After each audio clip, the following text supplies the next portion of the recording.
Hello friends, स्वागत है आप सभी का एस क्लासेस में।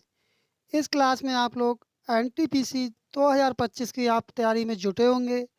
उसी पर्पज़ को देखते हुए जो 2021 में जो आपका एनटीपीसी का पेपर हुआ था, उसी पेपर से साइंस के 20 प्रश्नों को लिया गया है और जीके के 20 प्रश्नों को लिया गया है। कुल मिलाकर के इस क्लास में आपको 40 क्वेश्चन देखने को मिलेंगे, क्योंकि ये क्लास काफ़ी महत्वपूर्ण होने वाली है आपके लिए।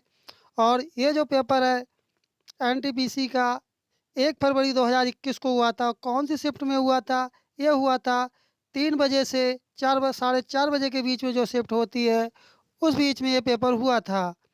उसी शिफ्ट के इस क्लास में आपके लिए प्रश्न कराए जा रहे हैं, जो कि बिल्कुल ओरिजिनल क्वेश्चनों के साथ आपके लिए ये क्लास प्रोवाइड कराई जा रही है, जो कि ये क्लास आपके लिए काफ़ी हेल्पफुल होने वाली है। चलिए बढ़ते हैं अपने प्रश्नों की श्रृंखला की तरफ। आप क्लास को पूरा देखें, कहीं से भी स्किप ना करें, क्योंकि आपके लिए क्लास इम्पोर्टेंट होगी। चलिए देखते हैं पहला प्रश्न क्या है। भारत में किस तारीख को वर्ष का सबसे छोटा दिन माना जाता है? इसमें पूछा गया है कि वर्ष में जो सबसे छोटा दिन होता है वह किस तारीख को माना जाता है। तब ये किस तारीख को माना जाता है? यदि आपको जिस प्रश्न का जवाब आता हो तो उसे कमेंट करते चलें। तब इसका सही जवाब क्या होगा? जो सबसे छोटा दिन कब मनाया जाता है, अर्थात कब होता है, वह होता है 22 दिसंबर को। और सबसे बड़ा दिन कौन सी डेट को होता है, आप ये कमेंट करके बताएंगे। चलिए बढ़ते हैं अपने अगले प्रश्न की तरफ। अगला प्रश्न है कि भारत में निम्नलिखित में से किस स्थानीय स्वशासन का, अर्थात जो भारत में स्थानीय स्वशासन की नींव रखी गई थी, तो यह नींव किसने रखी थी? तब ये नींव किसने रखी थी? ये नींव रखी थी लॉर्ड रिपन ने। अर्थात जो स्थानीय स्वशासन का जो जनक था, वह कौन था? वह था लॉर्ड रिपन। चलिए बढ़ते हैं अपने अगले प्रश्न की तरफ। अगला प्रश्न है कि भारत सरकार द्वारा किस ग्रामीण आवास को पुनर्संचित करके, अर्थात उसका नाम परिवर्तन करके प्रधानमंत्री ग्रामीण आवास योजना का सृजन किया गया? अर्थात पहले को उसका नाम क्या था ये पूछा गया है, लेकिन अब वर्तमान में उसे किस नाम से जानते हैं? प्रधानमंत्री ग्रामीण आवास के नाम से जानते हैं। तब इसका सही जवाब क्या होगा? इसका सही जवाब होगा, जो पहले जो आवास प्रोवाइड कराए जाते थे, वो इंदिरा आवास के योजना के नाम से प्रोवाइड कराए जाते थे, लेकिन अब उसका नाम चेंज करके क्या कर दिया गया है? प्रधानमंत्री ग्रामीण आवास योजना। इस तरह से जो आपका जो थर्ड वाला ऑप्शन होगा, ये आपका सही जवाब होगा। चलिए बढ़ते हैं अपने अगले पेज की तरफ। अगला है कि रविंद्रनाथ टैगोर ने डैश की वजह से अपनी नाइटहुड उपाधि वापस लौटा दी थी। ऐसा क्या हुआ था कि जो रविंद्रनाथ टैगोर ने अपनी नाइटहुड की उपाधि को वापस कर दिया या लौटा दिया या त्याग दी थी? तब ऐसा क्या हुआ था? तब ऐसा क्या हुआ था? ये हुआ था जालियांवाला बाग हत्याकांड, अर्थात जालियांवाला जो नरसंहार था, इस नाम से भी जानते हैं, उसके कारण इन्होंने अपनी नाइटहुड की उपाधि को त्याग दिया गया था। ये जो प्रश्न है एनटीपीसी एनटीपीसी के लिए ये क्लास बहुत ही इम्पोर्टेंट होने वाली है, जो कि प्रीवियस ईयर 2021 के पेपर से एनटीपीसी के साइंस के 20 क्वेश्चन और जीके के 20 क्वेश्चन इस क्लास में लिए गए हैं। चलिए बढ़ते हैं अपने अगले पेज की तरफ। अपना ये एक क्वेश्चन ये मैथ का आ चुका है, चलो इसे भी देख लेते हैं। इसमें क्या पूछा गया है? 1/3, 4/3 और 3/4 का योग पूछा गया है। तब योग पूछा गया, क्या करेंगे हम इसमें? हम क्या करेंगे, इसके जो हर है, इसके जो हर है इसे हम बराबर कर लेंगे, ठीक है। जब हम बराबर करेंगे, इसके लिए इसे कैसे गुणा करेंगे? कमेंट करें आप लोग, इसे कैसे गुणा करेंगे? इसे करेंगे आप लोग 3 से गुणा करेंगे, और इसे 4 से करेंगे, और इसे 4 से करेंगे। जब सरल करेंगे आप लोग, तब इनका आ जाएगा आपका 29/12 आ जाएगा। यही आपका सही जवाब होगा। जब इनके हर बराबर कर लेंगे, उसके बाद में योग करेंगे, तब आपका आ जाएगा 29/12। चलिए बढ़ते हैं अपने अगले प्रश्न की तरफ। अगला प्रश्न है कि भारत छोड़ो आंदोलन डैश शहर से हुआ? अर्थात जो भारत छोड़ो आंदोलन का आपने नाम सुना होगा, वो जो आंदोलन हुआ था वह किस शहर से शुरू हुआ था? तब ये किस शहर से इसकी शुरुआत हुई थी? इसकी शुरुआत हुई थी बम्बई से। कहाँ से? बम्बई से। चलिए बढ़ते हैं अपने अगले प्रश्न की तरफ। आपका जो एनटीपीसी का जो पेपर होने जा रहा है उसमें आपके लिए सेम पैटर्न पर आधारित आपके लिए क्वेश्चन देखने को मिलेंगे। और इसके अलावा आपके लिए रीजनिंग, मैथ की क्लासेस आपके लिए अलग से कराई जाएंगी, जो कि आपके लिए काफ़ी बेनिफिशियल होने वाली होंगी। चलिए बढ़ते हैं अगले पेज की तरफ। निम्नलिखित में से कौन सी पुस्तक विष्णु शर्मा द्वारा लिखित है? आपको बताना है कि ऐसी कौन सी पुस्तक है जो ऑप्शन में दे रखी है जिसके लेखक विष्णु शर्मा हैं। देखिए, अर्थशास्त्र के कौन है? कौटिल्य है, आपको पता होगा। अर्थशास्त्र के हो जाएंगे आपके कौटिल्य, ठीक है। पंचतंत्र के कौन है? जो पंचतंत्र जो पुस्तक है आपकी, इसके कौन है? इसके विष्णु शर्मा है। इंडिका के कौन है? मेघश्री है। और राजतरंगिणी के लेखक कौन है? कल्हाड़ हैं। इस तरह से जो आपका इस प्रश्न का सही जवाब होगा आपका पंचतंत्र। जो विष्णु शर्मा द्वारा जो पुस्तक लिखी गई है उसके लेखक कौन है पंचतंत्र के? वो हैं आपके विष्णु शर्मा। अर्थात पंचतंत्र जो पुस्तक है विष्णु शर्मा जी की लिखी हुई है। चलिए बढ़ते हैं अपने अगले पेज की तरफ। अगला है कि लाई डिटेक्टर उपकरण को डैश के रूप में भी जाना जाता है। एक आपने लाई डिटेक्टर का नाम सुना होगा कि लाई डिटेक्टर इस तरह से आपने नाम सुना होगा। तब इसे अन्य किस नाम रूप में भी जाना जाता है? तब अन्य किस रूप में भी इसे जाना जाता है? इसे जाना जाता है पॉलीग्राफ के नाम से भी इसे जाना जाता है। और आपको कमेंट करके बताना है कि सीस्मोग्राफ के द्वारा क्या मापा जाता है। चलिए बढ़ते हैं अपने अगले पेज की तरफ। अगला है कि भारतीय निर्वाचन आयोग के अनुसार 2020 तक भारत में मतदान करने हेतु न्यूनतम आयु कितनी है? यह प्रश्न जो है ये ग्रुप डी में भी पूछा गया था। किसमें पूछा गया था? ग्रुप डी के एग्जाम में भी ये प्रश्न पूछा गया था। तब कितनी आयु है निर्वाचन अर्थात वोट देने की आयु कितनी है? जो आप लोग मतदान करते हैं उसकी आयु कितनी है? न्यूनतम आयु वो आयु है 18 वर्ष। लेकिन पहले कितनी थी? पहले थी 21 वर्ष। इस किस अनुच्छेद के संशोधन के द्वारा इसे 21 से 18 वर्ष कर दिया गया? ये आप कमेंट करके बताएंगे। चलिए बढ़ते हैं अपने अगले पेज की तरफ। अगला प्रश्न है कि हरित क्रांति निम्नलिखित में से किससे संबंधित है? तब हरित क्रांति का संबंध किससे है? इसका संबंध किससे? इसका संबंध है खाद्य और अनाज उत्पादन से। मछली उत्पादन का संबंध किससे है? कमेंट करके आप लोग बताएंगे। और जो दूध का उत्पादन किससे संबंधित है? इसका संबंध है श्वेत क्रांति से। चलिए बढ़ते हैं अपने अगले पेज की तरफ। और अभी तक आप चैनल पर नए, चैनल सब्सक्राइब नहीं किए हैं, तब आप चैनल को सब्सक्राइब कर लें, क्लास को आप लोग लाइक कर दें। चलिए बढ़ते हैं अगले पेज की तरफ। पूना समझौता का आपने बहुत बार नाम सुना होगा, ये क्वेश्चन कई बार पूछा जा चुका है। कब हस्ताक्षरित किया गया था? तब आपको इसकी डेट बतानी है। तब इसकी कौन सी डेट थी? ये डेट थी 1932 में। चलिए बढ़ते हैं अपने अगले पेज की तरफ। अगला है कि प्लासी के युद्ध के समय बंगाल का नवाब कौन था? ये भी प्रश्न रेलवे में कई बार पूछा गया है। तब प्लासी के युद्ध के समय बंगाल का नवाब कौन था? कमेंट करें आप लोग, इसका सही जवाब क्या होगा? इसका सही जवाब होगा सिराज उद दौला। जब प्लासी का युद्ध चल रहा था तब उस समय बंगाल का नवाब कौन था? उस समय नवाब था सिराज उद दौला। चलिए बढ़ते हैं अपने अगले पेज की तरफ। अगला प्रश्न अपना है कि ईवीएम का पूरा नाम क्या है? अर्थात ईवीएम का फुल फॉर्म पूछी गई है कि ईवीएम की फुल फॉर्म क्या होती है। तब ईवीएम की फुल फॉर्म क्या होती है? आपको पता होगा। कितना इजी क्वेश्चन पूछा गया है। Electronic voting machine. अर्थात जो थर्ड वाला ऑप्शन होगा यह आपका सही जवाब होगा। चलिए बढ़ते हैं अपने अगले पेज की तरफ। आपको बताना चाहेंगे, आपको प्रीवियस ईयर के क्वेश्चन अवश्य लगाना चाहिए, क्योंकि ये प्रीवियस ईयर के क्वेश्चन इस क्लास में लिए गए हैं एनटीपीसी के, जो कि इसी के पैटर्न पर आधारित है। आपका जो एनटीपीसी का जो पेपर होने वाला है उसमें इसी तरह के पैटर्न पर आधारित आपके लिए क्वेश्चन देखने को मिलेंगे। और काफ़ी संख्या में प्रीवियस ईयर के क्वेश्चन एनटीपीसी में रिपीट भी होते हैं, ये बात आप लोग भी जानते होंगे। चलिए बढ़ते हैं अपने अगले पेज की तरफ।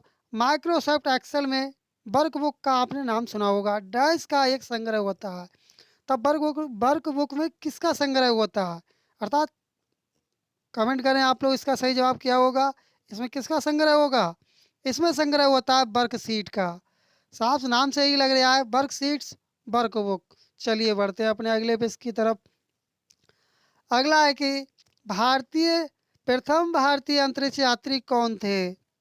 तब ये कौन थे? ये थे राकेश शर्मा। आपको बताना कि सुनीता विलियम का संबंध किससे है। चलिए बढ़ते हैं अपने अगले प्रश्न की तरफ। अगला प्रश्न है, देख रहे होंगे आप कितना इजी क्वेश्चन पूछा गया है कि विश्व पर्यावरण दिवस को मनाया जाता है। ये मनाया जाता है आपका 5 जून को। और 7 जून को क्या मनाता है, 7 अप्रैल को क्या मनाते हैं, आप कमेंट करके बताएंगे। हो सकता है आपसे इस बार ये पूछ ले।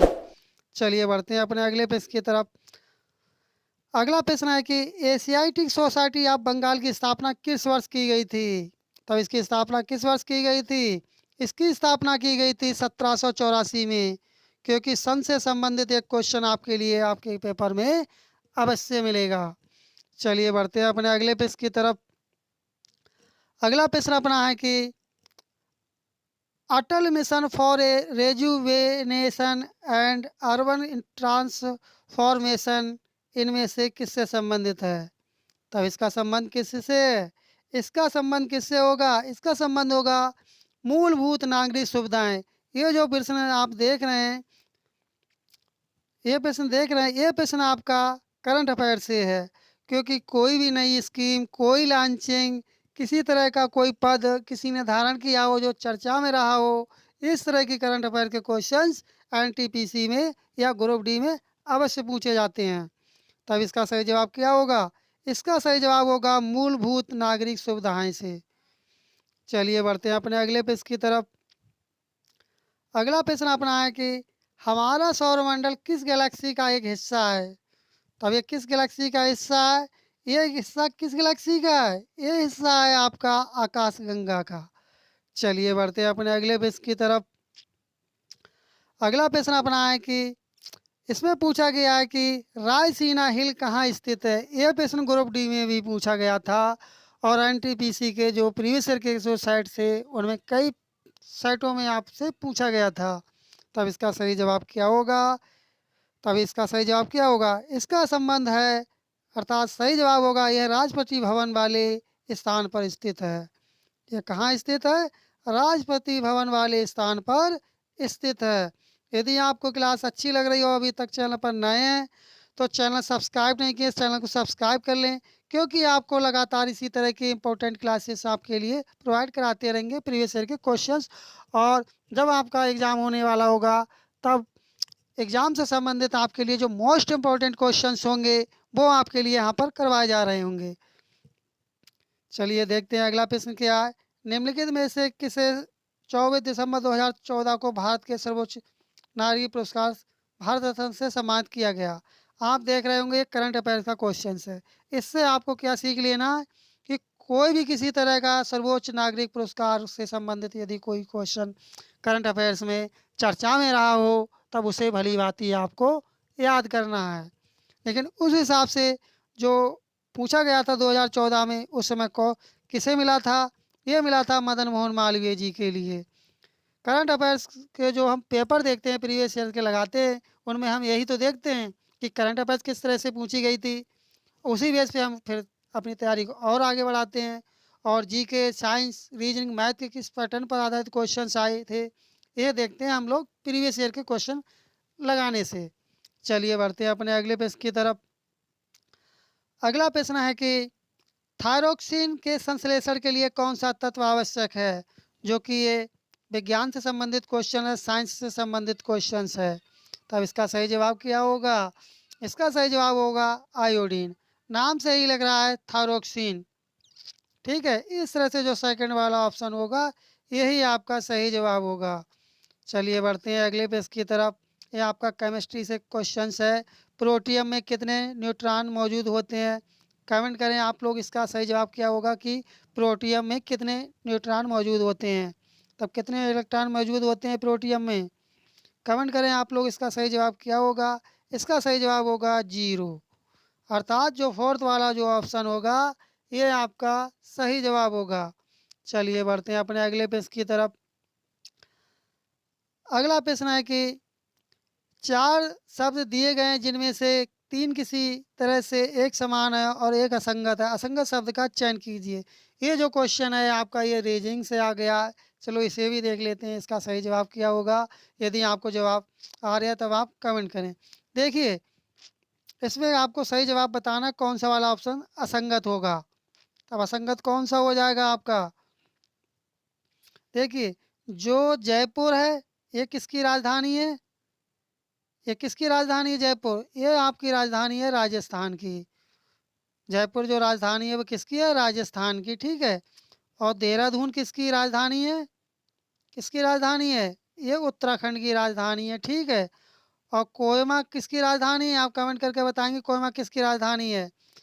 ये जो देख रहे हैं आप, जो तिनसुकिया देख रहे हैं, ये किसी भी राज्य की कोई राजधानी नहीं है। इस तरह से ये आपका बेमेल हो जाएगा, अर्थात असंगत हो जाएगा। इसलिए आपका जो फोर्थ वाला जो ऑप्शन होगा ये आपका सही जवाब होगा। चलिए बढ़ते हैं अपने अगले प्रश्न की तरफ। अगला है कि गुप्त साम्राज्य में निम्नलिखित राजाओं में से कौन एक अच्छा बीड़ा वादक भी था? आपको बताना है कि ऐसा कौन सा राजा था जो बीड़ा वादक भी अच्छा था, अर्थात बीड़ा भी अच्छा बजा लेता था। तब वह कौन था? वह था समुद्रगुप्त। कौन था? समुद्रगुप्त। चलिए बढ़ते हैं अपने अगले पेज की तरफ। अगला है कि इकोलॉजी शब्द किसने गढ़ा है? अर्थात जो इकोलॉजी जो नाम दिया था वह किसने दिया था? तब यह नाम किसने दिया था? ये नाम दिया था अर्नस्ट हैक्कल ने। फोर्थ वाला जो ऑप्शन होगा ये आपका सही जवाब होगा। चलिए बढ़ते हैं अपने अगले पेज की तरफ। अगला है कि अस्पतालों से निकलने वाले जैविक कचरे के निपटान का सबसे अच्छा तरीका क्या है?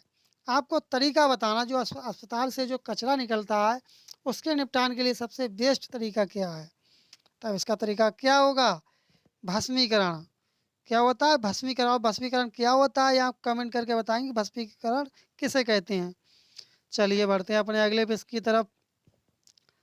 अगला है कि कांजीरंगा राष्ट्रीय उद्यान से होकर गुजरने वाले किस राष्ट्रीय राजमार्ग की सीमा उद्यान के वन्य जीवों के लिए मुख्य खतरा बनी हुई है? तो वह कौन सी सीमा है जो कि खतरा बनी हुई है? तब वह कौन सा नेशनल हाईवे है? एनएच का फुल फॉर्म क्या होती है? National highway. तब कौन सा नेशनल हाईवे जो वहाँ से गुजरता है, वन्य जीव अभयारण्य अर्थात राजमार्ग जो गुजरता है? तो कौन सा राजमार्ग है जो उद्यान से गुजरता है? आप कमेंट करें इसका सही जवाब क्या होगा। इसका सही जवाब होगा NH 37। कौन सा? NH 37। NH 37 कौन सा मार्ग होता है ये आप कमेंट करके बताएंगे कि NH 37 कौन से वाले मार्ग को कहते हैं।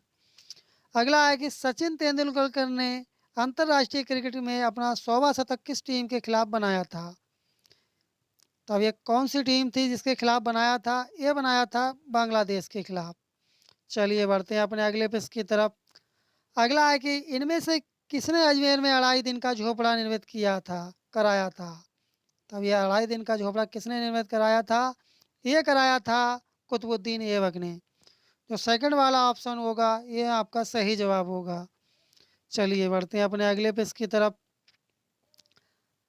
अगला है कि वायु में मौजूद निम्नलिखित में से कौन सा तत्व चांदी की वस्तुओं को काला कर देता है जब वे वायु के संपर्क में आती हैं? तब ऐसा कौन सा एलिमेंट्स है? तब वह कौन सा एलिमेंट होगा? वह होगा गंधक। सेकंड वाला ऑप्शन आपका सही जवाब होगा। अंत में आपको कमेंट करके बताना कि आपने 40 क्वेश्चन में से कितने प्रश्नों का सही जवाब लगाया था। चलिए बढ़ते हैं अगले पेज की तरफ। यूनेस्को का मुख्यालय कहाँ स्थित है? आपको बताना चाहेंगे, कभी कभार इसमें यूनेस्को की फुल फॉर्म भी पूछ लेते हैं, ठीक है। और यूनेस्को का मुख्यालय कहाँ ये भी पूछ लेते हैं, और इसमें मुख्यालय ही पूछा गया है। और यूनेस्को की स्थापना कब की गई है? इस तरह से इस प्रश्न को आपको अच्छे से तैयार करना है। तब यूनेस्को का मुख्यालय कहाँ स्थित है? ये स्थित है पेरिस में। चलिए बढ़ते हैं अपने अगले प्रश्न की तरफ। अगला प्रश्न अपना है कि AFO के सोफिया 2020 डेटा के अनुसार कौन सा देश विश्व का सबसे बड़ा मछली उत्पादक है? अर्थात सबसे ज़्यादा मछली उत्पादन कौन सा देश करता है? तब ये कौन सा देश करता है? ये करता है चीन। चलिए बढ़ते हैं अपने अगले पेज की तरफ। अगला है कि नासा के अनुसार पृथ्वी की भू सतह का कितना भाग बना आच्छादित है? तब कितना भाग बना आच्छादित है? ये आपका 30%। कितना? 30% भाग जो कि वनों का से घिरा हुआ है। चलिए बढ़ते हैं अपने अगले पेज की तरफ। अगला है कि इनमें से किसने grand old man of India के नाम से भी जाना जाता है? तब ये किसे जाना जाता है? ये जाना जाता है दादा भाई नौरोजी को। और महात्मा गांधी को किस नाम से जाना जाता है? कमेंट करके आप लोगों को बताना है कि महात्मा गांधी को किस नाम से जाना जाता है। ये जाना जाता है महात्मा गांधी के लिए राष्ट्रपिता के नाम से भी जाना जाता है। चलिए बढ़ते हैं अपने अगले पेज की तरफ। अगला है कि टेलीफोन का आविष्कार डैश में किया गया था। आपको इसमें बताना है कि टेलीफोन का आविष्कार कब किया गया था। टेलीफोन का जो आविष्कार किया गया था वह किया गया था 1876 में। इस तरह से जो आप सेकंड वाला ऑप्शन देख रहे हैं ये आपका सही जवाब होगा। चलिए बढ़ते हैं अगले पेज की तरफ। अगला है कि कंप्यूटर के एक मेनू में डैश की लिस्ट होती है। जो कंप्यूटर का मेनू होता है उसमें किसकी लिस्ट होती है? तो उसमें किसकी लिस्ट होती है? उसमें लिस्ट होती है कमांड्स की। चलिए बढ़ते हैं अपने अगले पेज की तरफ। अगला है कि सीधी कार्रवाई दिवस यानी कि डायरेक्ट एक्शन डे की घोषणा किसने की थी? तब ये घोषणा किसने की थी?